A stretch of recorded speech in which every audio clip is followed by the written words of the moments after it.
Welcome to this info session. My name is Kate Butler. I'm a part-time professor and program coordinator at George Brown. I am the coordinator for two programs, T175 Blockchain Development and T431 Applied AI Solutions Development. I helped to create the blockchain development program, and I've taught some of the courses there, and I led the development of T431, the AI course. So I can give you all the details on it. We'll start with T175. So we'll go over the overview, some of the basics on the program, the admission requirements, some tips for success, an overview of the coursework, and contact info. So first, these are our program learning outcomes. We want graduates to be able to understand the essential concepts and be able to communicate those behind the technology and its industry applications. So you'd be able to speak to clients and assess existing and legacy systems and determine whether or not blockchain would be a good solution there. Implementing best security practices for blockchain solutions. Security is a big one here. You're dealing with immutable code that could be on public ledgers. It's very, very important to get that correct and also be able to securely store private keys, since cryptography is the underlying concept in these networks.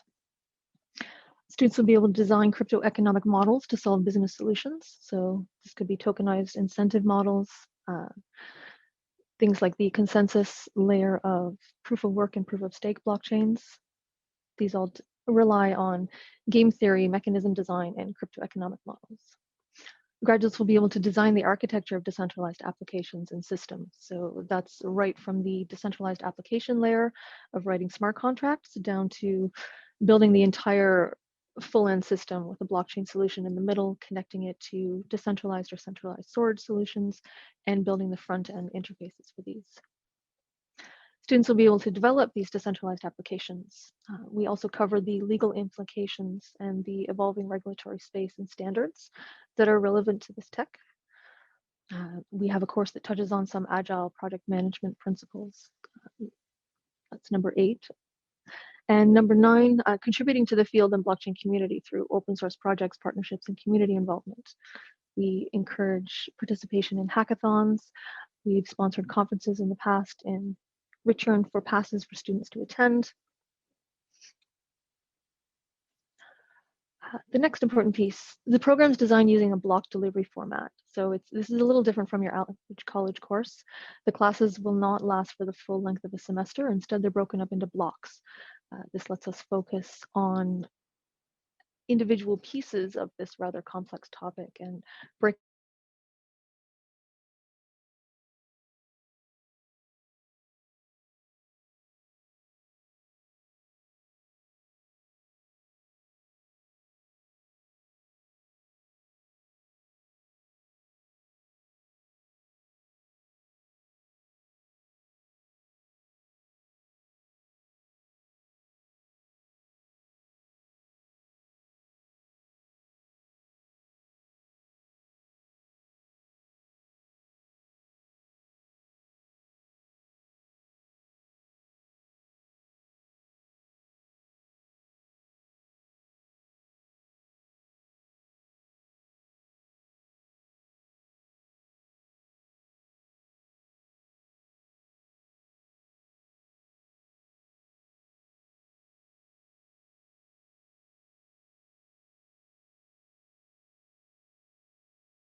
Hello.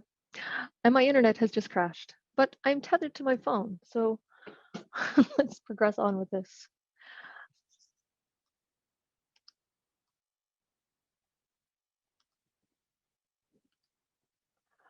Where was I when things cut out?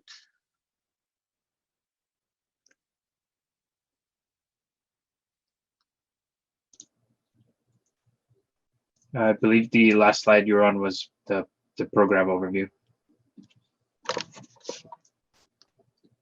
The program basics, or this one? Yes, this one. Okay, all right. Yes, reasonably sized classes, lots of group work, lots of one-on-one time with the instructors, and we also bring in student mentors to assist in one of the classes too. So there are lab tutors, one-on-one sessions and group sessions for that. The program's open to domestic and international students.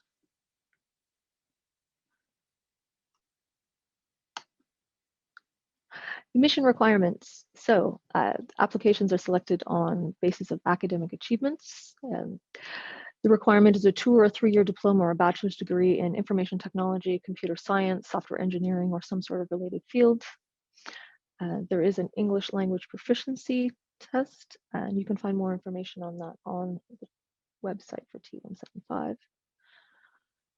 Some markers for success in the program. You really need to be a lifelong learner and have that mindset. The first blockchain was launched in 2009, but this is still an emerging technology. It's very much in the early years. We haven't hit that mainstream adoption level yet. That means that there aren't really any standards yet. Things are still moving and evolving and changing. Tool sets are being replaced, new blockchains and new frameworks, new consensus models. It's important to keep up to date with these things. That was one of the challenges with creating the program. So you can't really write a textbook because many things will be obsolete before the next class started. That's why all of the instructors come from industry. You need people who are working with this technology every single day so that they know if changes were implemented that will affect classes that night, and the curriculum can be dynamically updated. Any prior programming experience is going to be useful, but especially useful will be web, front-end, or full-stack development. We do cover JavaScript and an entire semester of full stack in the first semester, but having some of these skills ahead of time will definitely help. It's a full-time program. The classes all take place in the evenings. They run from 6 to 10 p.m. Eastern Standard Time on Monday to Friday nights. This was designed to fit the schedules of people who may already be working and they want to change careers or maybe expand on their existing role with the company. The course is very, very hands-on. There are lots of lab exercises throughout class to demonstrate and get some hands-on experience with the concepts that are being covered. Again, the curriculum is designed to be dynamic so that it keeps pace with changes that are happening in the industry. The courses include a mixture of group and individual projects and assignments. And the third semester is a mandatory work term. So we have an option of either a co-op placement or a research project in partnership with an industry connection for a work integrated project. The first semester, there are 2 tracks. The blockchain theory classes take place on Monday to Wednesday evenings throughout the term, and the full stack development classes are Tuesdays, Thursdays, and Friday evenings. The blockchain theory track in semester 1 focuses on an introduction to blockchain and the architecture of these systems. We cover an overview of the laws and regulations that are governing the space. Again, those are evolving as well. Right now, they really only touch on the financial sector. And the main concern there is the classification of tokens. The Securities Exchange considers some of them to be securities. So this is an important class to have. You could find yourself being sued if you think that you're creating a utility token and it is determined to represent a stock or a share in your company. We touched on some of the industry applications of the technology and the new use cases that are coming out. There are some great white paper case studies there and a lot of really wonderful guest speakers that come in from various industries to talk to the class a little bit about where things are going. We cover an introduction to smart contracts and the Solidity programming language, and then a 3-week course on blockchain security practices. The full stack track touches on HTML5, CSS3, JavaScript, React, and Node. Some Firebase, Docker, and basic Git best practices. The second semester has one single track. It's blockchain development all the way through. We cover software development methodologies, not to the level of becoming a Scrum Master, but an understanding of how to participate in those sort of agile or waterfall development methodologies. We get a deeper dive into smart contracts, development of some decentralized applications. The program is blockchain agnostic, but it mostly focuses on Ethereum simply because it has a nice mature tool set and a well-established community around it. But the underlying concepts can be applied to any blockchain technology out there. We also have a course on Hyperledger Fabric. It's taught by an instructor who was formerly a blockchain solutions architect with IBM, and he's now working for AWS. We have a course that focuses on teaching you how to present solutions to an audience, and it covers tailoring your presentation depending on your crowd that you're talking to, how to speak at a low-level technical standpoint when you're speaking to a development team, to take things to a higher business level when you're speaking to executives, and even how to do the 5-minute elevator pitch if you want to talk to investors. That course also helps build out a capstone project. And then we finish the semester off with an industry showcase where we bring in a room full of industry professionals who are familiar with the program. They know the instructors and the materials taught, and they're there specifically to see what the students can build. And then there's an opportunity to network afterwards and potentially get jobs out of this. It's been very, very successful so far. And then the third term does go into work placement or work integrated project. One of our current work integrated projects is actually a funded research project. The team is working collaboratively with some students from Ryerson's cybersecurity program, and the project has received funding from a MyTax Accelerate grant, as well as a Ryerson cybersecurity grant. The industry itself. Upon completing this program, students could find employment in many different roles in the space. You could work as a blockchain developer, a blockchain solutions architect, which is more of almost a consulting role with technical know-how. You could work as a front-end developer or a full-stack developer. This program is received quite highly in the blockchain space. It's very, very well received and well spoken of within the community, and both our current and former students have been highly sought after. Students from this program, some of the previous internships have been with MetaMesh Consulting, Novera Capital, the Innovative Financier, BitBuy, Bitcoin Bay, the Interchain Foundation, Metaverse, Conflux, and Capital Methods, just to name a few of them. This is my contact information. That is the website. I think I should probably rush through AI now as well, and then we could take questions for both. T431. This one's very similar, same agenda. Learning outcomes. Graduates of this program will be able to identify, evaluate, and manage the relevant data sources for data analytics. This is a very, very important piece. Companies have lots of data out there, but most of them do not know what they can actually do with it. So being able to identify the data that's useful,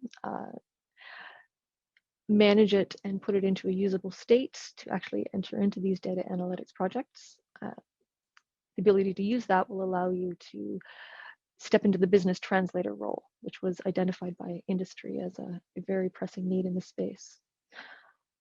Graduates will be able to recommend different systems, architectures, and data storage technologies to support the solutions that they're building.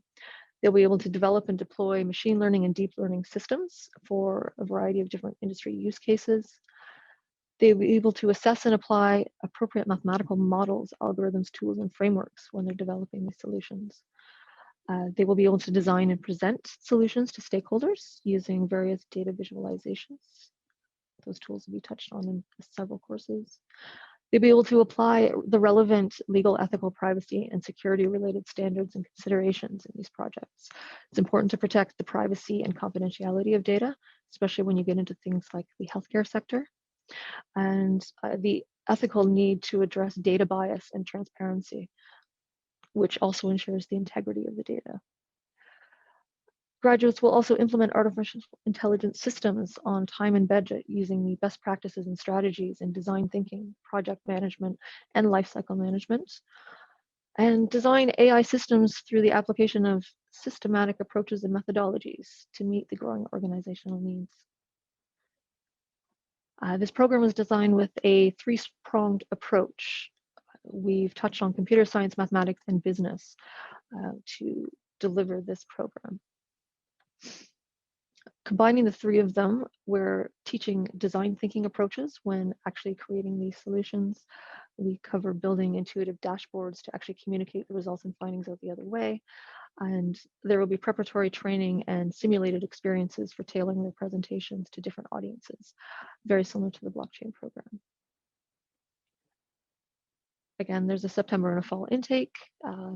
Class size range is similar to this, but it's definitely growing in interest, so that could increase in the next intake. We're open to domestic and international students. The admission requirements of this one are similar, a 2 or 3 year diploma or bachelor's degree in information technology, computer science, or a related field there.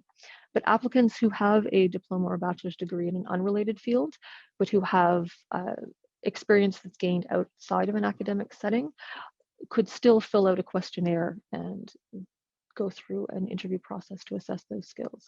So if you've taken Python courses on the side, or you have the mathematical background, but you don't have a degree in it, those skills could be considered, and entry is still an option.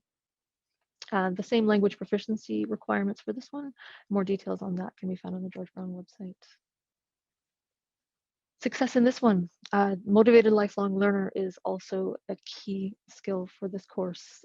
AI has been with us for a long time, but the space is really growing and expanding now, and new applications for the technology are coming up every day. One important piece is the ability to go out and find new research papers and new algorithms and models that are being published and be able to keep up to date with things.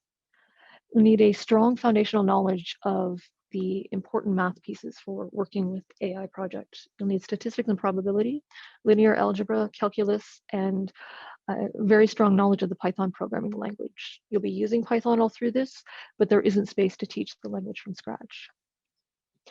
The schedule is the same here. It's a full-time program. The classes take place in the evening, and they're designed using the same block delivery model, but they fall into weeks of 4 or 3 in length. This is also a very hands-on program. The curriculum is designed to be dynamic as well. The instructors, again, are all hired from industry, and there will be some really great real-world projects included in classwork. And the third semester here is also a mandatory work term with the option of co-op or a work integrated project. For a deeper look, the first semester is broken up into 3 tracks. Computer science runs for 3 days a week for the first 4-week block. We cover machine learning 1 and 2, data management and data visualization techniques. The other 2 days a week for those 4 weeks cover mathematics, not to the level of proofs and theorems, but an understanding of the underlying algorithms and why different algorithms are better suited to different tasks. Those are then implemented the very next day in a really practical way by importing the Python libraries and actually using them in the machine learning models that you're building. We also cover, excuse me, in the next 3-week block, the computer science class again runs for 3 days a week. That's where the data management and data visualization techniques come in. It's more of a data science approach there, and it's paired with business. So you start with ethics and law for AI, and then the design thinking for AI solutions course. The second semester follows the same model, deep learning 1 for 4 weeks, paired with mathematics for deep learning, and then the big data tools and techniques paired with agile methodologies. The next block is deep learning 2, paired with advanced mathematics for deep learning, and the full stack data science systems is the final course, and that's paired with presenting data science driven solutions. So that's where students will actually be building out their capstone projects, preparing for that industry showcase, and being taught how to frame the information and present it to different levels. The third semester is the work term or work integrated project. These are the different roles that students would be able to fill at the end of this. They could work as a data scientist, data analyst, data management specialist, machine learning engineer, or a full stack data scientist, which is sort of this new role that we're looking to create. Something that came up in the industry-led PAC meetings before we created the course was the issue of specialists in these different fields right now. You need someone with the PhD in mathematics who understands the math behind it to recommend an algorithm for you for a use case. And then you need a machine learning engineer to actually build those models. And then someone else to take that data and put it into a dashboard where the results can be explained. And then you need someone on the business side of things at the other end of that can communicate those. We want to create graduates who can fill all of those roles and step into any of them as needed. My contact information is the same. You can open up for questions.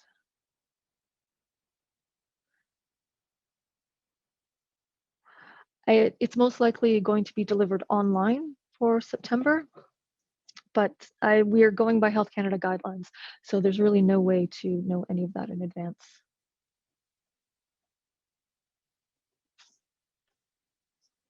For co-op placements, so there is no guarantee of a co-op placement. Students are welcome to go out and seek placements of their own, but we also have a field education office where our industry liaison has fantastic network connections.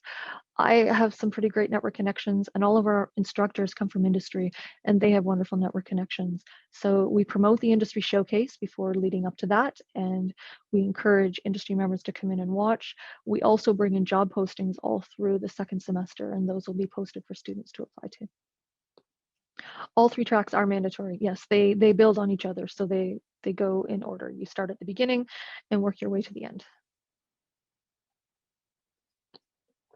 This program is actually brand new. We spent most of 2019 creating it, and it launched in January of this year. Yes, the classes are in the evening and they run for 4 hours in length. So on our time, it's 6 p.m. to 10 p.m. Yes, if you familiar yourself with any of the Python libraries that touch on data science, actually, if you go to the T431 website at the link that's on the screen now and go into the course outlines, you can actually look at the details for each course and it will tell you specifically some of the tools that are covered. So the evaluation is, it's a mixture of lab exercises that are scattered throughout the course. There's a participation component. There are some lab tests and then a project at the end of each module. And rather than being 2 separate projects, since there are the 2 tracks running together, it's really more of an approaching one project from 2 different forms. So for the first 4-week block, you would be building a machine learning model and you will be using the libraries covered in the mathematics course, but the model will be graded and evaluated in your ML course, and the mathematical components are what will be evaluated in the mathematics course. Many of them take place in the evening, but there are classes during the day as well. So you would need to check the schedules for the individual courses or programs that you're interested in. There are 5 classes per week, Monday to Friday evening. I don't have the time to give a brief overview of the course, but if you want to send me an email, that email address on the screen, I would be happy to set up a call and go over with it sometime next week if you like. No, the online classes are mostly held over Blackboard Collaborate, which is a tool that the college uses for curriculum and classes, or some of the courses are held over MS Teams. A lot of the co-op placements are remote, so I can't give you an exact answer on that. There's no way of knowing how it would affect a co-op term in the future. I know that right now many of the positions are remote, so it's not affecting students, many students. Yes, there is a fee. I believe it's $500 for the co-op term.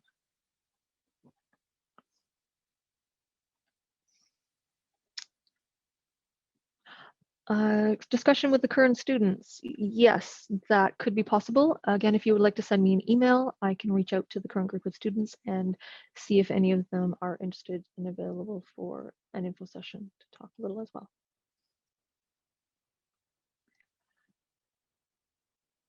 No, co-op in Canada is not mandatory. A number of the students have had international positions, which is kind of convenient because you can do it remotely.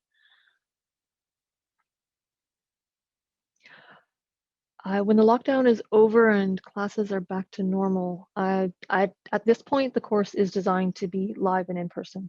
That could change into a hybrid model in the future, but as of right now, it is an in-person class under normal circumstances. To Vignesh, if you could please send an email to me, that would be great.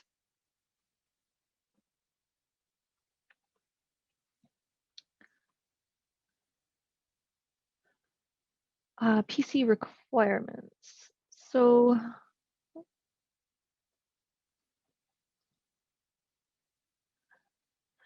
your minimum hardware requirements would be 8 gigs of RAM. It would be better to have 16 or possibly more. You could be running Windows, but Mac would definitely be better. Windows is a little rough as a development machine. If you can get something with a GPU, that would be good. If you can't afford that, then there are other options to do things virtually. So for co-op, we reach out to everyone within our networks, both myself, the professors in the course, and the field education office. So we'll tap into anyone that's out there. We don't have specific industry partners for co-op. We have industry connections who many of them help to actually develop this course, and they are aware that we have interns available, and they supply us with job listing once that term actually approaches. Because this is our first iteration of the AI course, we don't actually have any. We're coming up on the start of the second semester, and that's when job postings will begin coming in. So I just don't have that data at this moment.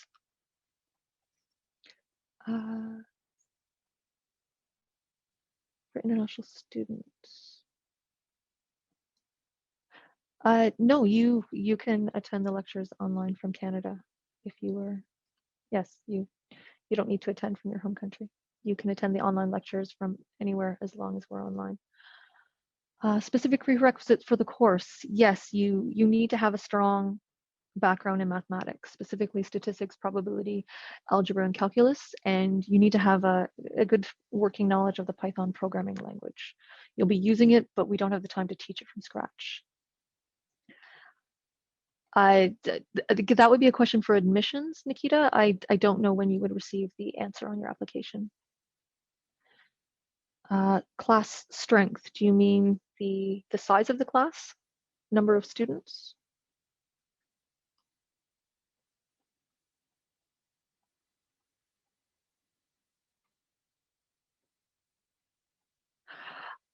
Right now, we have 25 for the first class. You can expect them to be between 20 and 40 students, I would say. But with increasing interest, so we could be up to 50 students per class by the next term. High school grade 12 calculus. That would be a question for the admissions department.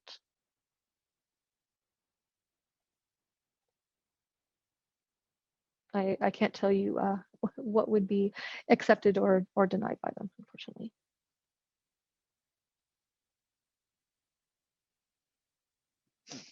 My time is officially up.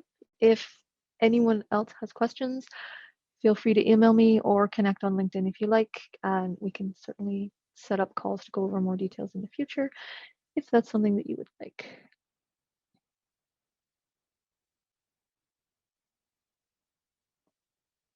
Yes, many co-op positions have been remote over the last year, so co-op would still be applicable even for international students.